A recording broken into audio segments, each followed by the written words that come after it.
देखिए, अंतरिक्ष परी सुनीता विलियम्स से ही आज के लंच टाइम की शुरुआत करेंगे, क्योंकि ये आज की अहम खबर है। भारतीय मूल की अमेरिकी अंतरिक्ष यात्री सुनीता विलियम्स ने 9 महीने अंतरिक्ष में बिताने के बाद 18 मार्च को घर वापसी की थी। धरती पर लौटने के बाद सोमवार को पहली बार सुनीता मीडिया से मुखातिब हुई। उन्होंने अंतरिक्ष में बिताए अपने 9 महीनों के अनुभव और एक्सपीरियंस सबके साथ शेयर किए हैं। उन्होंने बताया कि इस मिशन ने उन्हें जिंदगी भर का सबक दिया है। नई चुनौतियों से काफी कुछ सीखने के लिए मिला। इस बीच जब सुनीता से एक सवाल किया गया कि स्पेस से भारत कैसा दिखता है, तो सुनीता ने अपने जवाब में भारत की खूबसूरती को बयां किया। भारत एक अद्भुत देश और अंतरिक्ष से प्रकृति का बेहद ही आकर्षक नजारा उन्होंने न केवल तस्वीरों में कैद किया, बल्कि उस पल को अपनी आंखों से भी देखा। सुनिए सुनीता विलियम्स की जुबानी अंतरिक्ष से भारत कैसा दिखता है। India is amazing. Every time we went over the Himalayas, and I'll tell you, Butch got some incredible pictures of the Himalayas, just amazing. And you can see, like I've described it before, just like this ripple that happened, obviously when the plates collided, and then as it flows down into India, it's many, many colors. I think when you come from the east going into like Gujarat and Mumbai, the fishing fleet that's off the coast there gives you a little bit of a beacon that here we come. And then all throughout India, I think the impression I had was it was just like this network of lights from the bigger cities going down through the smaller cities. Just incredible to look at night as well as during the day, highlighted of course by the Himalayas, which was just incredible as a forefront going down into India. I hope, and I think for sure, I'm going to be going back to my father's home country and visiting with people and getting excited about the first, or not the first, but the Indian astronauts who's going up on the Axiom mission coming up. Pretty awesome. They'll have a hometown hero there of their own that will be able to talk about how wonderful the International Space Station is from his perspective. But I hope I can meet up at some point in time and we can share our experiences with as many people in India as possible, because it's a great country, another wonderful democracy that's trying to put its foot in the space countries, and we'd love to be part of that and help them along. और अब इसके बाद आपको ले चलते हैं आस्था के सफर पर। बात करेंगे शक्ति की उपासना के महापर्व की।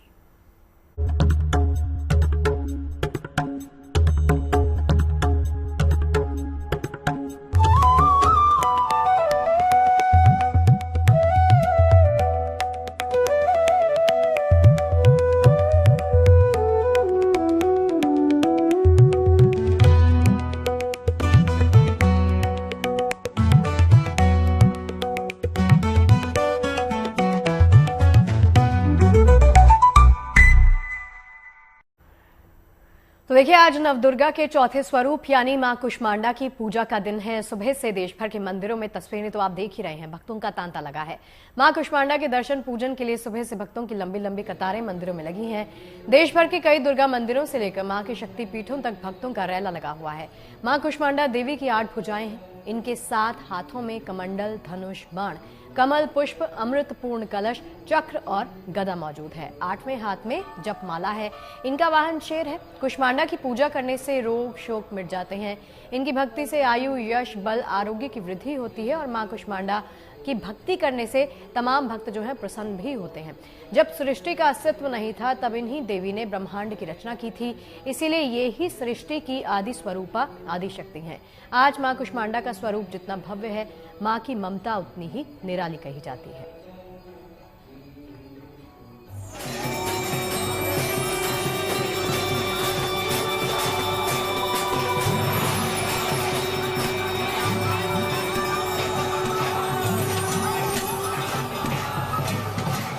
नवरात्रि के 9 दिन आदिशक्ति जगत जननी की उपासना का सबसे उत्तम समय होता है।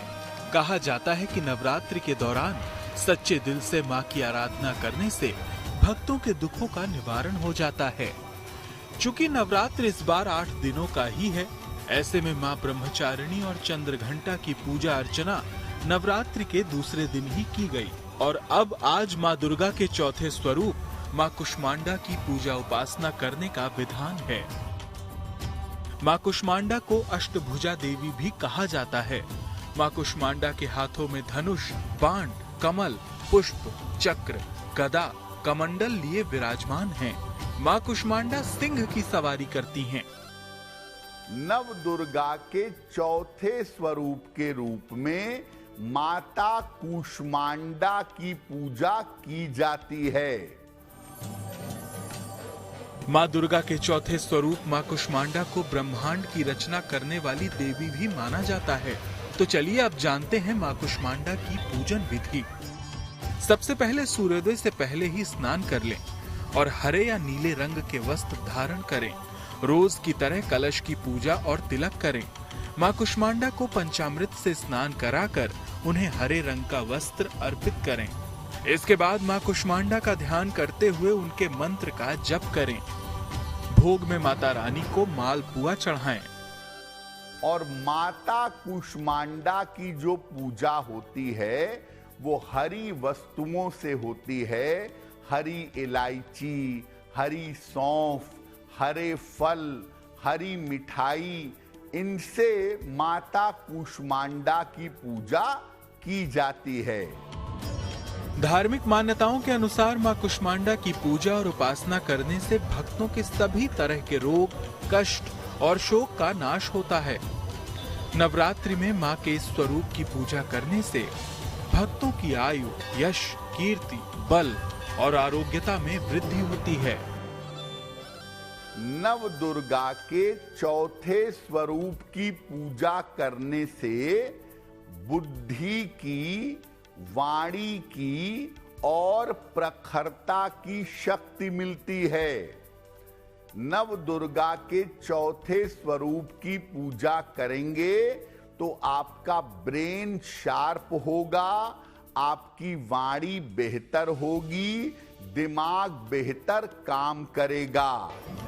कहा यह भी जाता है कि नवरात्रि में माता रानी की आराधना करने से भक्तों में सकारात्मक ऊर्जा का संचार होता है और मां की कृपा दृष्टि से भक्तों को मनोवांछित फल की प्राप्ति होती है।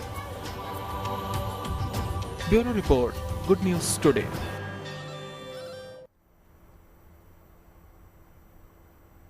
और चलिए इस पर से आप बातचीत करने के लिए हमारे साथ खास मेहमान जुड़े हुए हैं, आचार्य राज मिश्रा जी। राज मिश्रा जी, बहुत बहुत स्वागत है आपका गुड न्यूज टुडे पर। साथ ही हमारी सहयोगी मनीषा लड्डा एक बार फिर से हमारे साथ जुड़ गई हैं दिल्ली के झंडेवालान मंदिर से। सबसे पहले मनीषा का रुख करना चाहूंगी। मनीषा, आज माता के चौथे स्वरूप मां कुष्मांडा की देवी का आराधना का दिन है, तो आज भक्त किस प्रकार से माता रानी को प्रसन्न करने के लिए मंदिरों में पहुंचे हैं?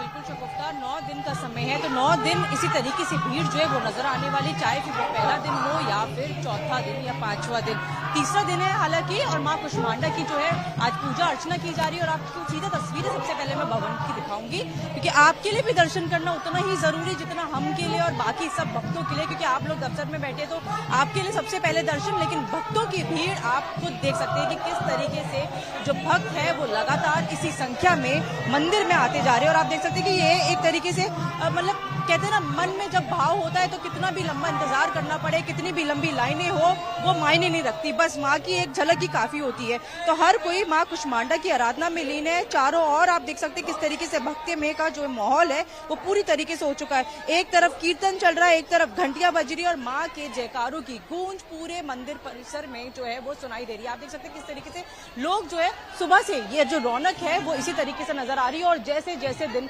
आगे बढ़ता जाएगा ये भीड़ जो है वो और भी बढ़ती जाएगी, हजारों की और इवन लाखों की संख्या में भी शगुफ्ता, क्योंकि झंडेवालान मंदिर अपने आप में बेहद प्रसिद्ध मंदिर है। और यहाँ पे 9 दिन जो है अलग ही मात्रा में लोगों की, अलग ही संख्या में जो है वो लोग भक्त जो है वो आप पहुंचते हैं। और आप देख सकते हैं किस तरीके से लोगों की भीड़ आपको यहाँ पे नजर आ रही है। भक्तों से भी जानेंगे, दर्शन कर आगे कैसा लगा?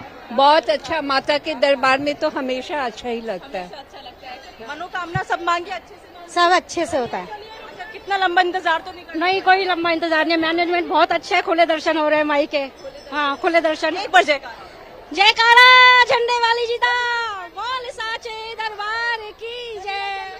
मुस्कान मुस्कान देख रहे हो, बस ये मुस्कान है और माँ की भी मंद हंसी है। उस हंसी के साथ भक्ति और शक्ति दोनों का जो है वो मिलन हो रहा है और किस तरीके से लोगों के चेहरे पे जो मुस्कान है वो माँ के दर्शन पाकर जो है वो आ चुकी है। हर कोई जो मनीषा देखिए, सुबह से ही भक्तों का तांता लगा हुआ है। ये तस्वीरें आप दिखा रहे हैं और ये साफ तौर पर ये तस्वीरें बता रही हैं कि जब समय बढ़ेगा और ज्यादा भीड़ बढ़ने वाली है। हमारे साथ ज्योतिष आचार्य भी जुड़े हुए हैं। पंडित जी, ये बताइएगा कि माँ कुष्मांडा का आज दिन है, ऐसे में माँ का अर्थ क्या है और आज के इस दिन की महिमा क्या है?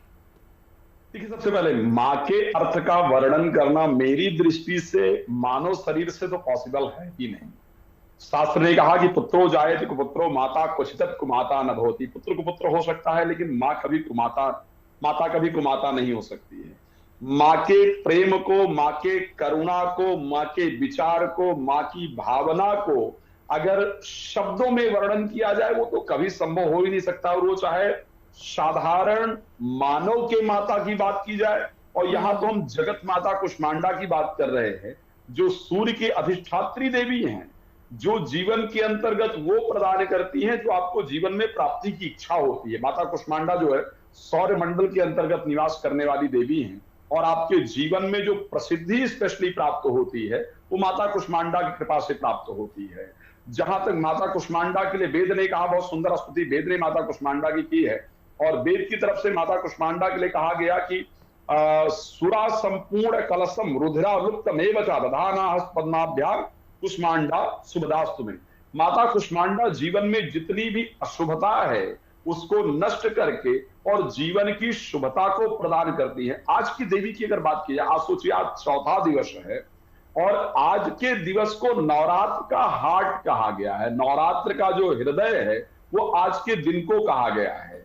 आज ही की वो देवी हैं जिनकी आराधना से आपका हृदय पवित्र होता है। जो पवित्र हृदय परमात्मा को स्वीकार्य होता है। श्री रामचरितमानस के सुंदर कांड में गोस्वामी तुलसीदास जी ने लिखा, भगवान राम ने खुद अपने शब्द से कहा कि काम क्रोध मद लोभ सब नाथ नरक के पंथ और सब परिहरि रघुवीर भजहु भजहि जय संत। तो जब तक हृदय के अंतर्गत काम, क्रोध, मोह, अहंकार, लोभ इत्यादि विराजमान है तब तक परमात्मा की प्राप्ति नहीं हो सकती है। परमात्मा कहते हैं कि निर्मल मन जन सो मोहि पावा और मोहि कपट छल छिद्र न भावा। तो आखिर वो जो काम, क्रोध, मोह, लोभ, अहंकार को दूर करके जो ब्रह्म की तरफ आगे बढ़ने का रास्ता है, जो परमात्मा की तरफ आगे बढ़ने का रास्ता है और जहां से हर एक कामनाएं पूर्ण करने का रास्ता है, वो आज की देवी की आराधना से ही संभव है। राज जी, एक मैं चाहूंगी कि आप हमारे दर्शकों के लिए और हमारे लिए कंफ्यूजन है थोड़ी सी, उसको दूर कर दें, क्योंकि कल था द्वितीय और तृतीय तिथि दोनों साथ में थी, तो आज कायदे से चौथा नवरात्र और चौथा दिन माता का कहा जाएगा, क्योंकि कई जगह पर अभी भी तीसरा दिन कहा जा रहा है, वो गलत है।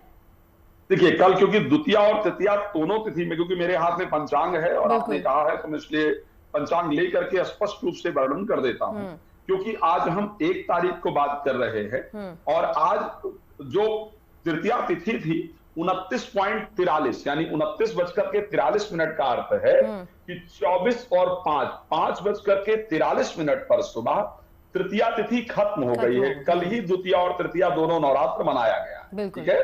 5:43 पर तृतीय नवरात्र का जो तीसरी देवी की आराधना है वो पूरी हो गई है। बिल्कुल। अब चतुर्थ देवी की आराधना जो आज करना है, क्योंकि 26:33 पर रात को 2:33 तक आज चतुर्थ नवरात्र की पूजा होगी। अच्छा, नवरात्रि में एक बड़ी विशेष बात है कि नवरात्रि में रात्रि में विशेषतया वो तिथि होनी चाहिए। आप जब पूजन कर रहे हैं तो आज जो रात्रि की विशेष तिथि है वो चतुर्थ नवरात्र की माता कुष्मांडा की ही तिथि होगी।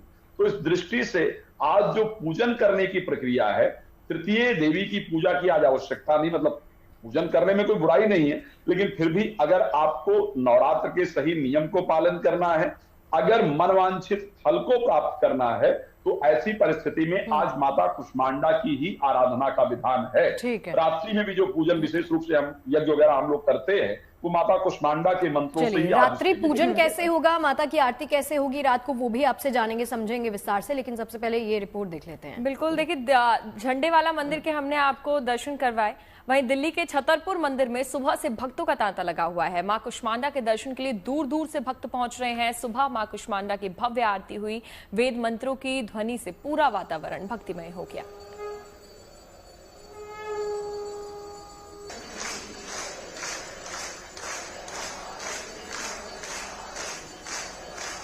छतरपुर मंदिर में मौजूद है और आपको बता दें कि मां के दर्शनों के लिए बड़ी संख्या में लोग यहां पहुंच रहे हैं। मां के एक बार दर्शन करिए, बहुत ही खूबसूरत तेज के साथ मां, साथ ही साथ उनके दर्शनों के लिए पहुंचने वाले यहाँ तमाम लोग। आपको ये भी बता दें कि मां कुष्मांडा का आज दिन है, क्योंकि नवरात्रों में एक दिन कम है, इसीलिए कहा जा रहा है कि अलग अलग तरीके से मां की पूजा अर्चना लगातार की जा रही है। और बार बार कहा यह भी जा रहा है कि अगर आप मां के मंदिर नहीं पहुंच सकते हैं किसी भी वजह से, तो आप घर बैठे दर्शन करिए, चिंतन करिए, मां आपकी तमाम मनोकामनाओं को पूर्ण करेगी। एक बार फिर से जरा देखिए मां के स्वरूप को। एक और खास बात यह है छतरपुर मंदिर में, कहा जाता है कि इस स्वरूप को सिर्फ कुछ ही दिनों के लिए खोला जाता है, खास तौर से साल में 2 बार, यानी नवरात्रों के दिन, चाहे वो शारदीय नवरात्र है, चाहे वो चैत्र का नवरात्र है। साथ ही साथ यहाँ पूर्णमासी वाले दिन महीने में एक दिन मां के दरबार को खोला जाता है, क्योंकि महिषासुर मर्दनी, ये देखिए राक्षस महिषासुर, जिसको माँ ने जिसका मर्दन किया है, और कहा जाता है कि इसीलिए माँ का ओज तेज इतना ज्यादा है कि रोज दर्शन करने से उस तेज को संभाल पाना किसी भी आम आदमी के लिए बहुत ज्यादा मुश्किल हो सकता है। इसीलिए 9 दिन नवरात्रों के दिनों में खोला जाता है। और इसके पीछे भी वजह बताई जाती है कि क्योंकि 9 दिन माँ के स्वरूप के दर्शन करने से बहुत सारे परेशानियों का, कष्टों का, दुखों का, रोगों का नाश होता है। आपकी मन की जितनी इच्छाएं वो परिपूर्ण होती हैं। और माँ हमेशा इन दिनों में बहुत रौद्र रूप में नहीं, बहुत सौम्य रूप में होती हैं, माँ के रूप में होती हैं। हमेशा आपका भला करने वाली होती है, हमेशा आपकी तमाम इच्छाओं को पूरा करने वाली होती हैं। हमारे साथ यहाँ पर डॉक्टर चावला है, उनसे हम बात करेंगे। क्या खास है इस रूप के बारे में, सबसे पहले बताइए। ये मूर्ति मां महिषासुर मर्दिनी के दरबार के सामने हम खड़े हैं, और सुबह जो इनकी मालाएं चढ़ती हैं, उन मालाओं का विभिन्न मंदिरों से पूजन किया जाता है, और उसके बाद मां के अंग को स्वीकार करती हैं मां इसको। और मां महिषासुर मर्दिनी का जो उदय हुआ था वो राक्षसों के वध के लिए हुआ था। स्पेशली महिषासुर राक्षस थे, जिसके वो देवी देवता जितने भी थे उनको सब हरा रहे थे। तो मां, इसलिए कहा जाता है कि तेज बहुत ज्यादा है। हाँ, तो कब खुलता है? ये सिर्फ पूर्णिमा को और नवरात्रों में खुलता है, क्योंकि बाबा कहा करते थे कि इस माँ में इतना तेज है, इसके रोज दर्शन करोगे तो पागल हो जाओगे। कहाँ से आप आए? हम गुड़गांव से। आप हमेशा आते नवरात्रों में? हाँ जी आते। इच्छा पूरी हुई? इच्छा बहुत ज्यादा पूरी हुई है, बहुत ज्यादा। कब से आप आ रही हैं? 5 साल हो गए हैं। आप कहाँ से आई हैं माता जी? कहाँ से आई हैं? गुड़गांव। आप भी गुड़गांव से आई हैं? आप हमेशा आती रही हैं? हाँ जी, जब माता बुलाती है नवरात्रों में आते हैं। कहाँ से आई हैं आप? गुड़गांव से आए हैं। और हमेशा आती है अपने? मैं डेली नवरात्रों में पूरे नवरात्रे आते हैं यहाँ पर। माँ का ये प्रांगण बहुत बड़ा है और अलग अलग रूपों के यहाँ पर दर्शनों के लिए लोग पहुँचते हैं। 9 दिनों का समय बहुत ज्यादा खास बताया जाता है। खास तौर से अगर आप किसी भी तरह का मेडिटेशन, मैनिफेस्टेशन, या फिर आप किसी भी तरह के मंत्र जाप या किसी भी तरह की चीजों को अगर आप प्राप्त करना चाहते हैं तो ये समय बहुत ज्यादा खास हो जाता है। कैमरामैन दीपक के साथ शशि तुषार शर्मा। देखिए, छतरपुर मंदिर में विशाल वट वृक्ष भी मौजूद है, जिसमें लोग मन्नतों का धागा बांधते हैं। नवरात्र के मौके पर मां के दर्शन के लिए आने वाले कई श्रद्धालु मन्नतों का धागा बांधकर अपनी मुराद पूरी होने की कामना भी यहां पर करते हैं। छतरपुर मंदिर में जरा इस बट वृक्ष को देखिए। बहुत साल पुराना ये बट वृक्ष बताया जाता है और कहा जाता है कि ये ऐसा वृक्ष है जिस पर अगर आप कोई मनोकामना मांगते हैं तो यहाँ पर एक चुनरी बांधते हैं या कलावा बांधते हैं, धागा बांध कर जाते हैं और अपनी मन्नत मांग कर जाते हैं। और जब आपकी मन्नत पूरी हो जाती है तब आप यहाँ लौटकर फिर से आते हैं, माँ देवी को प्रणाम करते हैं, उनका शुक्रिया अदा करते हैं और उसके बाद यहाँ पर गांठ खोलते हैं। कई बार लोगों को लगता है कि अब हमने कई साल पहले या कुछ साल पहले या कुछ समय पहले अगर यहाँ धागा बांधा था या कोई भी ये दुपट्टा चुन्नी बांधी थी माँ की शगुन की, तो हमें कैसे पता चलेगा वो हमारी चुन्नी है? तो यहाँ के पुजारी ने बताया है कि माना यह जाता है कि आप कोई भी चुन्नी की गांठ खोल सकते हैं, शगुन का कोई भी धागा खोल सकते हैं अपनी मन्नत पूरी होने के बाद। देखिए, आप देखेंगे कि ये जो बट वृक्ष, कई लोगों ने घंटियां बांधी हुई हैं, कई लोगों ने यहाँ पे कलावा बांधा हुआ है, और लोगों का कहना यह है कि यहाँ मन्नतें पूरी होती हैं। इसीलिए बड़ी संख्या में लोग यहाँ चुन्नियां, धागा, कलावा बांधने के लिए आते हैं, और उतनी ही संख्या में लोग यहाँ पहुंचते हैं मन्नत पूरा करने के बाद, मन्नत पूरी होने के बाद उन्हें खोलने के लिए। तो दिल्ली के छतरपुर मंदिर की तस्वीरें आपने देखी कि किस तरीके से उत्साह के साथ भक्त वहां पर पहुंचे हुए हैं। एक बार फिर से आपको झंडे वाला लिए चलते हैं, मनीषा वहां पर मौजूद है। मनीषा, ये बताइएगा कि तकरीबन कितने बजे से वहां पर भक्त लाइन में लगे हुए हैं? भक्तों से बात करिएगा, उनको कितना समय लग रहा है दर्शन करने में? पूजा मंदिर रोज जो है वो सुबह 4 बजे खोल दिया जा रहा है, क्योंकि भक्तों की संख्या इतनी ज्यादा है कि हर कोई जो है माँ के दर्शन करना चाहता है, और दफ्तर जाने का भी समय रहता है, तो किसी को किसी तरीके की दिक्कत ना हो, भक्तों की हर एक तरीके से सुविधा का ध्यान रखा जा रहा है। इसलिए मंदिर रोज सुबह 7 बजे जो है वो खोल दिया जाता है, लेकिन 4 बजे खोल दिया जाता है। लेकिन उसके बाद भी आप देख सकते हैं कि किस तरीके से भक्तों की भीड़ में किसी तरीके से कमी जो है वो नजर नहीं आ रही है। एक के बाद एक जैसे दिन बढ़ता जा रहा है, भक्तों की भीड़ भी जो है बढ़ती जा रही है। भक्तों से भी उनसे बात करना बहुत जरूरी, क्योंकि मन में खूब ढेर सारी आस्था के साथ आप लोग दर्शन करने के लिए आ रहे हैं। सुबह से लोग लाइनों में लगे हुए हैं, लेकिन आपके दर्शन अच्छे से हो रहे हैं? जो माँ से मांगना है वो मांग पा रहे हो? मैं कई सालों से आ रहा हूँ, कम से कम मुझे 30 साल हो गए हैं। माता रानी के पास जो मांगते हैं सच्चे मन से हमें सब कुछ मिलता है, और यहाँ पे आके जो हमें आनंद आता है, हमें इतना आनंद कहीं भी नहीं आता है। लेकिन जैसे कि भोग बंद हो गया, अब आप मंदिर में आकर कुछ चढ़ा नहीं सकते हो, आपको मंदिर में जो है चढ़ावा मना किया गया है, क्योंकि कोरोना के बाद से ये चीज बंद हो गया है। तो कभी मन में नहीं होता कि हम माँ तक जो है वो एक थाल नहीं पहुंचा पा रहे? बिल्कुल, मन में बहुत इच्छा होती है कि प्रसाद लेकर आए, पर लेकिन यहाँ पर सब कुछ अब बंद कर दिया गया साफ सफाई के लिए, ताकि यहाँ साफ सफाई रहे। चलो, उसके लिए भी जो है बहुत अच्छा। आप बताइए, आपको कैसा लगा? मांगा अपने लिए कुछ या नहीं? मैं अपने लिए कभी कुछ नहीं मांगता, बस यही मांगता हूँ कि हर जगह शांति बनी रहे और सबको जिंदगी में सुकून मिलते रहे, बस जिंदगी में। तो एक बार जयकारा हो जाए। बोल झंडे वाली माता की जय। ये जयकारे के बिना जो है पूजा अधूरी है, और इसी तरीके से मंदिर प्रांगण में जो है वो घंटियों की आवाज आपको नजर आएगी, जयकारों की गूंज जो है वो लगातार नजर आएगी। अच्छा, एक और बात बता दूं, माँ को अगर आज प्रसन्न करना है शगुफ्ता और पूजा, तो मालपुए जरूर चलाए, क्योंकि माँ को बहुत ज्यादा पसंद है मालपुए। साथ ही साथ जैसे कि आज बताया कि माँ कुष्मांडा की जो है वो पूजा अर्चना की जा रही, तो माँ को लाल रंग और केसरी रंग बेहद प्रिय है। तो अगर आप लाल फूल या फिर गेंदे का फूल या कमल का फूल, किसी तरीके से जो आपकी श्रद्धा हो, भेंट करना चाहे तो आप भेंट कर सकते हैं। लेकिन तस्वीरें एक बार मैं फिर से आपको दिखाऊंगी कि किस तरीके से मंदिर में लगातार जो है इसी तरीके की रौनक जो है वो बढ़ती जा रही है। हर थोड़ी देर में यहाँ पे जो जितने भी हमारे सेवादार है, उनकी भी जो है वो मतलब ड्यूटी यहाँ पर लगी हुई है, क्योंकि इनका सबसे बड़ा रोल है किसी तरीके से भक्तों को कोई दिक्कत ना हो, तो इस चीज का ये पूरी तरीके से ध्यान रखें। अगर आपको एक बार इनकी संख्या बताऊं तो 350 के करीब जो है सेवादार, महिला सेवादार यहाँ पर तैनात की गई, ताकि किसी तरीके से महिलाओं को, बुजुर्गों को दिक्कत ना हो। साथ ही साथ 2500 से ज्यादा जो है यहाँ पर लोगों की जो सेवादार है उनकी संख्या। और आप देख सकते हैं कि मंदिर भव्य तरीके से जो सजाया गया है, चाहे फिर मंदिर परिसर की बात हो या फिर मंदिर भवन की, माँ के भवन। आपकी तस्वीरें एक बार मैं देखिए, माता रानी का दिन है तो माता के प्रांगण को फूलों से किस तरह से सुंदर तरीके से सजाया गया है, वो तस्वीरें बेहद अभिभूत करती हैं। मनीषा, लौटती हूँ आपके पास। आचार्य राज मिश्रा जी बने हुए हैं। आचार्य जी, जैसे हमारी सहयोगी बता रही थी कि मालपुए से आज माता कुष्मांडा को प्रसन्न किया जा सकता है, तो आप कौन कौन से उपाय बताएंगे माता को प्रसन्न करने के लिए? और रात्रि का चूंकि हम जिक्र करते हैं, नवरात्रि, रात्रि का भजन, रात्रि का कीर्तन, रात्रि की आरती, क्या कुछ करना चाहिए? देखिए, एक तो सबसे पहली चीज, अगर आज बात की जाए कि माता कुष्मांडा को पसंद क्या है, कुष्मांडा कहते हैं ना कुमड़े को, जो पेठा होता है ना, पेठे को विशेष रूप से कुष्मांडा कहा जाता है। तो आज सबसे पहली चीज व्यक्ति को पेठे से बना हुआ कोई भी पदार्थ माता को जरूर भोग लगाना चाहिए। स्पेशली आज कुम्हड़े की बलि दी जाती है।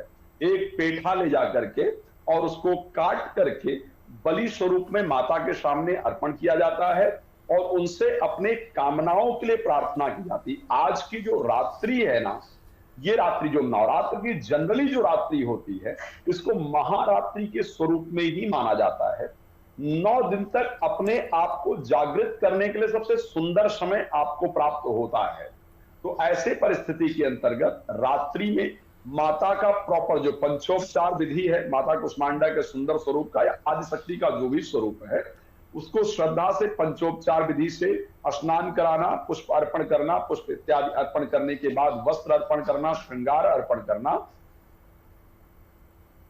जी, कि हम भगवान की पूजा कर रहे हैं या माता की पूजा कर रहे हैं तो हम लोग एक चीज क्या करते हैं कि बाहर से मिठाई ले आओ चढ़ा दो। मुझे लगता है ये सबसे गलत होता है। आप जब स्वयं भोग बना रहे हैं भगवान के लिए ना, तो आप हृदय से उसको तैयार कर रहे होते हैं। आपके अंदर एक प्रेम होता है, एक करुणा होती है, एक श्रद्धा होती है। अगर आप स्वयं बनाने में बिल्कुल असमर्थ हैं तो ही आपको बाहर से मिठाई इत्यादि लाकर भोग लगाना चाहिए। अन्यथा घर में भोग बनाइए, माता को भोग लगाइए और उनका प्रसाद समझ करके परिवार के लोग उसको ग्रहण कीजिए। उससे आपको मां की विशेष कृपा प्राप्त होती है।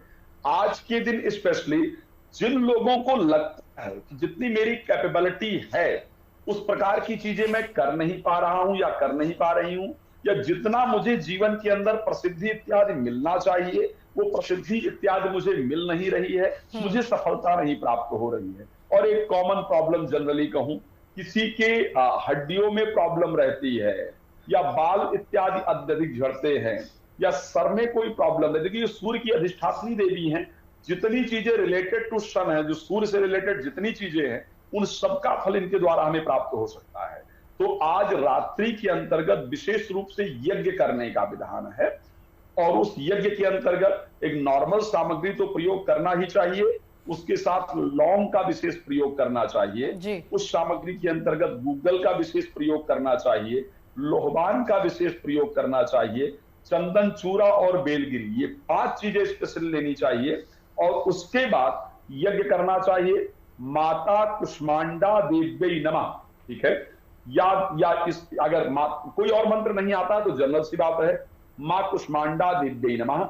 इस मंत्र को करते हुए कम से कम 21 आहुति आपको जरूर देनी चाहिए। अगर वो धुआं आपके शरीर पर लगता है तो आपकी कामना पूर्ण होगी। जी ठीक है आचार्य जी, बहुत बहुत शुक्रिया इस जानकारी को हमारे साथ साझा करने के लिए। मनीषा, आपके भी बहुत बहुत शुक्रिया ये तमाम सुंदर तस्वीरें हमारे दर्शकों तक पहुंचाने के लिए। वहीं इसी के साथ लोक आस्था का महापर्व चैती छठ की आज से शुरुआत हो गई है और पर्व की शुरुआत नहाय खाए की परंपरा से हो रही है, जिसमें व्रती कद्दू भात ग्रहण कर व्रत की शुरुआत करेंगे। देखिए 4 दिन तक चलने वाले इस पर्व का अनुष्ठान अब शुरू हो चुका है। शहर गांव में श्रद्धा का माहौल बन चुका है। खासकर बिहार और यूपी में चैती छठ धूमधाम से शुरू हो चुका है। छठ व्रत को लेकर गंगा समेत प्रमुख नदियों में श्रद्धालु डुबकी लगाकर पवित्र हो रहे हैं, जबकि पूजन सामग्री की खरीदारी जोरों पर है। चैत्र महीने में होने वाले छठ को कष्टकारी माना जाता है, बावजूद इसके बड़ी संख्या में श्रद्धालु इस छठ को करते हैं।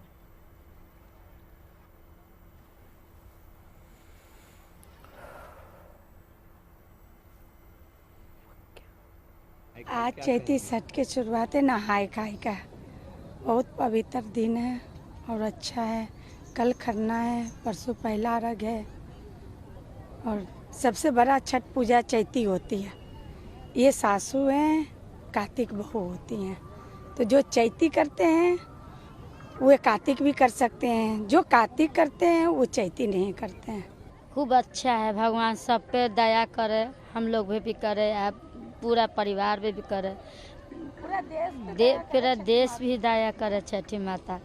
भगवान से तो यही आराधना है कि हम लोग सुखी परिवार रहें और मेरे बच्चे बहुत तरक्की करें। तो अब बात कर लेते हैं उस सौगात की जो अप्रैल के महीने में देश के लोगों को मिलने वाली है। जी हाँ, 2 खास सौगात अप्रैल में देश को मिलने वाली है और खुद प्रधानमंत्री ये सौगात देने वाले हैं। क्या है ये सौगात, ये जानने के लिए देखिए हमारी एक खास रिपोर्ट।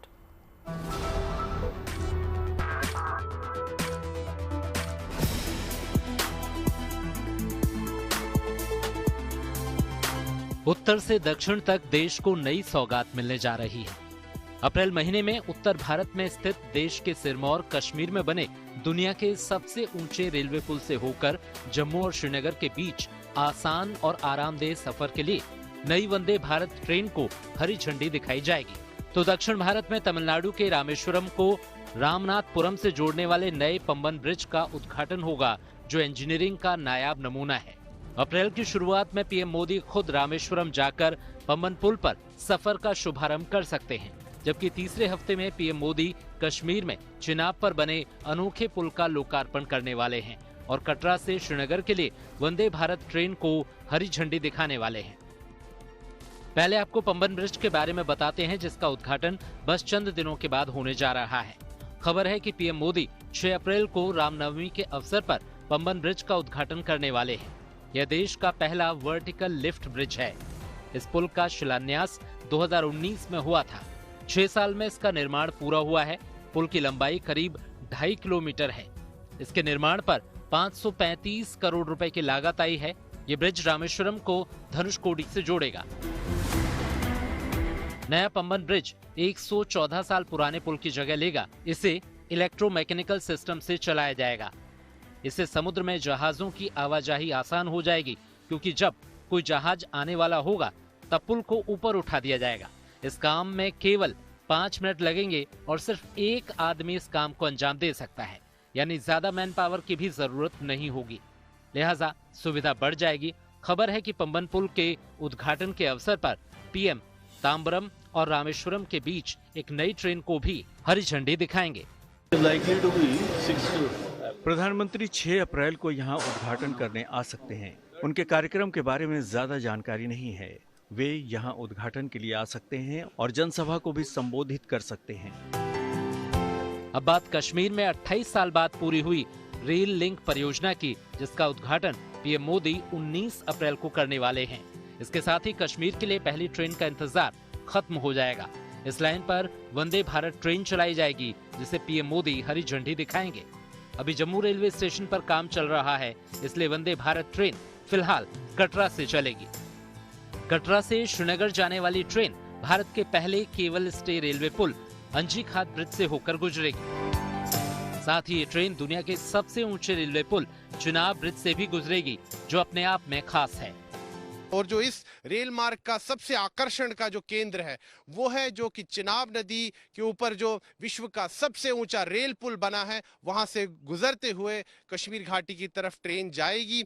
ये जो अर्धचंद्र आकार का जो ये पुल है, जो विश्व का सबसे ऊंचा रेल पुल है, ये चंद्रभागा नदी के ऊपर बनाया गया है, यानी कि चिनाब नदी के ऊपर।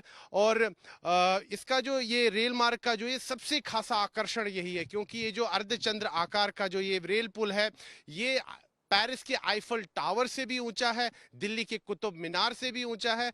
तो ये पर्यटन को भी काफी ज्यादा बढ़ावा मिलेगा इससे जम्मू कश्मीर में। जाहिर है अब ट्रेन कश्मीर घाटी तक जाएगी और जम्मू से लेकर कश्मीर अब रेल सेवा से जुड़ जाएगा। तो जम्मू कश्मीर की अर्थव्यवस्था को काफी फायदा होगा और दिल्ली से कश्मीर जाना आसान हो जाएगा। तो चिनाब और पंबन दोनों पुलों के लोकार्पण की तैयारियां पूरी हो चुकी हैं। इन पर ट्रेन चलाने के सफल ट्रायल हो चुके हैं और अब उस पल का इंतजार है जब पीएम मोदी देश के 2 भागों में इन 2 शानदार पुलों और इन पर सफर के साधनों के तोहफे देंगे, जिसमें लोगों की सहूलियत बढ़ेगी, पर्यटन में इजाफा होगा और व्यापार भी बढ़ेगा। कठुआ से सुनील जी भट्ट के साथ bureau report, good news today. देखिए, जिस पंबन ब्रिज का जिक्र अभी हमने अपनी रिपोर्ट में किया, वो इंजीनियरिंग की अद्भुत मिसाल है। ये पुल 2 किलोमीटर लंबा है, जो बंगाल की खाड़ी पर बना हुआ है। पंबन ब्रिज देश का पहला वर्टिकल लिफ्ट अप ब्रिज है, जो 531 करोड़ की लागत से बनकर तैयार हो चुका है। ये ब्रिज रामेश्वरम को तमिलनाडु की मुख्य भूमि के साथ जोड़ता है। तो कैसे काम करेगा ये ब्रिज, बता रही हैं हमारी संवाददाता अनघा केशव।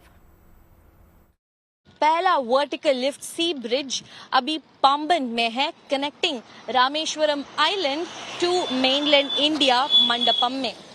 ये जो पुराना ब्रिज था, 110 ईयर ओल्ड ब्रिज, जो ब्रिटिश के काल में कंस्ट्रक्ट किया गया था, उसको पैरेलल रन करता है। ये न्यू ब्रिज 500 करोड़ रुपए वर्थ का प्रोजेक्ट है, जो maritime traffic and railway connectivity को एनहांस करने वाला प्रोजेक्ट है। ये एक बहुत बड़ा इंजीनियरिंग मार्वल है, क्योंकि ये इंडिया का पहला वर्टिकल लिफ्ट स्ट्रक्चर है। क्या है ये वर्टिकल लिफ्ट स्ट्रक्चर का मतलब? उनका मतलब ये है कि वो डोम लाइक स्ट्रक्चर जो है, ये वर्टिकली हाई अप मूव करेगा, thereby allowing large ships to pass through beneath it। Truly इसको इंजीनियरिंग मार्वल कहा जा रहा है, क्योंकि ये इंडिया की पहला सच स्ट्रक्चर है जो ऊपर ओपन करेगा शिप्स को ट्रैवल करने के लिए। अभी ये इंडिया का new Pamban bridge global list को ज्वाइन करता है। जो ये वर्टिकल लिफ्ट जो है ये यूनाइटेड स्टेट्स में है, यूके में है, फ्रांस, जर्मनी, रशिया, और अभी इंडिया के न्यू पाम्बन ब्रिज इस ग्लोबल लिस्ट को भी ज्वाइन करेगा। ये न्यू ब्रिज को एडवांस टेक्नोलॉजी के साथ कंस्ट्रक्ट किया गया है जो हार्श मरीन कंडीशंस को भी विथस्टैंड कर सकता है। जब आप रामेश्वरम में हैं, please take a train ride in this new Pamban bridge, क्योंकि ये इतना सुंदर होगा। ट्रेन राइड राइट में, लेफ्ट में, दोनों साइड समुंदर है। आपको टूरिज्म को भी रामेश्वरम को आके इसको ट्रेन राइड लेना है। और ये वर्टिकल लिफ्ट स्ट्रक्चर जो है ये मैरीटाइम टेक्नोलॉजी के लिए भी एक बहुत बड़ा गेम चेंजर है। कैमरा पर्सन डैनी के साथ अनगा केशव, पाम्बन ब्रिज से। और अब आपको अरुणाचल प्रदेश में एक अनोखे म्यूजियम में लिए चलते हैं, जहां पर मोनपा समुदाय की सांस्कृतिक धरोहर को संरक्षित किया जा रहा है। और इसके लिए यहां पर लेकी चोमू ने चुग घाटी में मौजूद अपने 200 साल पुराने पुश्तैनी घर को एक जीवित संग्रहालय में तब्दील कर दिया है। ये रिपोर्ट देखिए।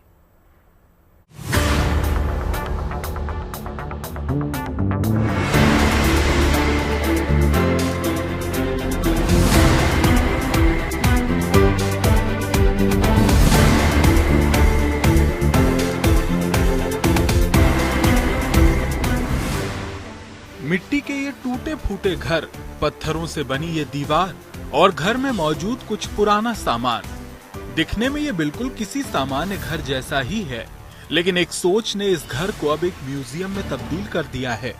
दरअसल अरुणाचल प्रदेश के पश्चिमी कामेंग की रहने वाली लेकी चोमू ने चुग घाटी में मौजूद अपने 200 साल पुराने इस पुश्तैनी घर को अब एक संग्रहालय में तब्दील कर दिया है। वेस्ट कामेंग जिले तवांग से अगर आप आते हैं तो दिरांग से पहले आपको चुग वैली रामा कैंप मिलेगा। आपको यहाँ चुग वैली आना पड़ेगा। चुग वैली से काफी ऊपर ट्रैकिंग करके ये एक 200 साल पुराना घर है, एंसिस्टर्स का घर। इन्होंने 24 साल की मोम्पा कम्युनिटी की लेकी चोमू है, जिन्होंने अपने इस पूर्वजों के घर को लिविंग म्यूजियम के रूप में बना दिया, जहाँ टूरिस्ट आते हैं, काफी टूरिस्ट आते हैं।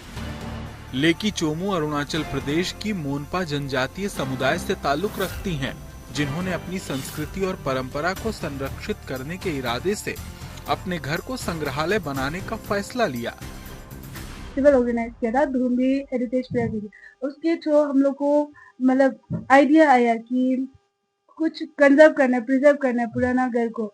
तो मैं बोली कि हमको ये करना है, ये काम जो रूट है उसको कभी मत भूलो, क्योंकि हम लोग जो ओरिजिनल हम लोग का यही घर है, यही हम लोग का सच्चाई है कि हम लोग मिट्टी पत्थर से आए। हम लोग मोम्पा आदमी है, हम लोग जो घर होता था ऐसा मिट्टी पत्थर का बना होता था। एक ही रूम होता था जहाँ एक ही किचन में सब फैमिली मेंबर, किचन मतलब ऐसे कि किचन अलग से नहीं, बेडरूम अलग से नहीं होगा, एक ही रूम में सब कुछ होगा। लेकी चोमू की एक सोच ने आज इस 200 साल पुराने घर को संग्रहालय में बदलकर उसमें नई जान फूंक दी है। ये न सिर्फ एक म्यूजियम है, बल्कि मोनपा समुदाय की जीवन शैली का एक जीता जागता प्रमाण भी है। ये मतलब बोतल की जैसा यूज करते हैं पानी उन्हें कैरी करने के लिए, इसको यही बोलते हैं, जो बेम्बू से बना है। जो हम लोग लोकल मोम्पा आदमी जैसे होते हैं, लोकल घी एंड शुड भी होते हैं, तो इसको स्टोर करने के लिए ये है। यहाँ में पूरा खाना वाना बनाने के लिए ये चीज जो मतलब जो मिट्टी का है, इसी में पहले खाना बनाता था, खाना सब्जी इसी में यूज होता था। और ये सब जैसा आप देख रहे हैं चूल्हा के ऊपर में, इसको बोलते हैं ग्रैम्पोंग। अगर कुछ भी स्मोक ड्राई करना हो तो आप इसमें ग्रैम्पोंग में सुखाएगा। इसको बोलते हैं फ्रोकपा, जो बेम्बू का बना है। और यहाँ पे स्मोक ड्राई कर लिया, सूख गया तो इसमें जाके सुखाते हैं, रख देते हैं। सांस्कृतिक पहचान को जीवित रखने के लिए लेकी की मुहिम भी अब रंग लाने लगी है। लेकी चोमू के बनाए इस अनोखे म्यूजियम को देखने के लिए यहाँ अब सैलानी भी पहुँचने लगे हैं। यूनिक है, बहुत ही अच्छा है। 200 साल पुराना बोल रहे हैं और ये तो काफी पुराना है, काफी सुंदर है। चुग वैली स्पेशली बहुत ही यूनिक है, बहुत ही फास्ट टेरेन है और हम बहुत जगह घूमे हैं पर यहाँ तो बहुत यूनिक है। अरुणाचल प्रदेश की खूबसूरत चुग घाटी में मौजूद ये संग्रहालय धीरे धीरे ही सही, लेकिन अब पर्यटन के नक्शे पर अपनी जगह बना चुका है, जहां लेकी अपनी परंपरा और विरासत को संरक्षित करने के साथ साथ मोनपा समुदाय की जड़ों से दुनिया को रूबरू करा रही हैं। अरुणाचल प्रदेश के पश्चिमी कामेंग से युवराज मेहता के साथ bureau report, good news today.